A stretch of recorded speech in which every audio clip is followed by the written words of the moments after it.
صاحب جس طرح سے ہم نے دیکھا پچھلے سال بھی کمیٹی بنائی گئی اور اس کمیٹی نے کیا کردار ادا کیا تھا، واقعی اخراجات کو کم کیا گیا تھا، اور اب پھر کمیٹی جو ہے وہ کی جا رہا ہے، پھر کمیٹی بنائی جائے گی اخراجات کے لیے. کیا اس سے آگے بھی معاملات بڑھیں گے یا نہیں؟ دیکھیں مہرین، شہباز شریف صاحب جب prime minister of Pakistan first time بنے تھے تو انہوں نے ایک اعلان کیا تھا. انہوں نے کہا تھا کہ اپنے کپڑے بیچ کر بھی ملک کی تقدیر بدلنی پڑی تو میں بدلوں گا. اور پھر وہ کہتے تھے کہ حالات بڑے برے ہیں، خطرناک قسم کے ہیں، ہمیں کفایت شاری کی طرف جانا چاہیے. اس وقت انہوں نے سابق چیف جسٹس، سابق چیف سیکرٹری پنجاب ناصر محمود کھوسہ صاحب کی سربراہی میں ایک کمیٹی تشکیل دی تھی.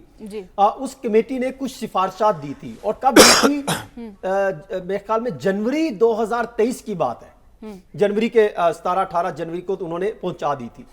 اس میں انہوں نے جو سفارشات دی تھی، اگر اس پر عمل درآمد اس وقت کر لیا جاتا جب ان کے پاس ٹائم تھا، 8 مہینے تک، اس کے بعد ان کی حکومت رہی 7-8 مہینے تک، تو آج پاکستان کے حالات کچھ اور ہوتے.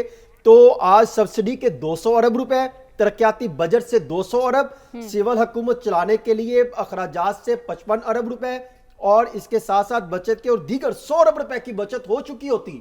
اس وقت تو عمل درآمد نہیں کیا. آج وہ اگر کفایت شاری کی کمیٹی بنا رہے ہیں تو آج کیا کریں گے؟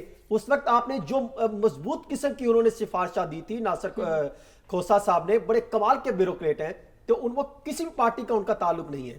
تو اگر انہوں نے کمال کی سفارشات دی تھی تو آپ اس پر عمل درآمد کرتے. آپ نے اس کو نظر انداز کیا.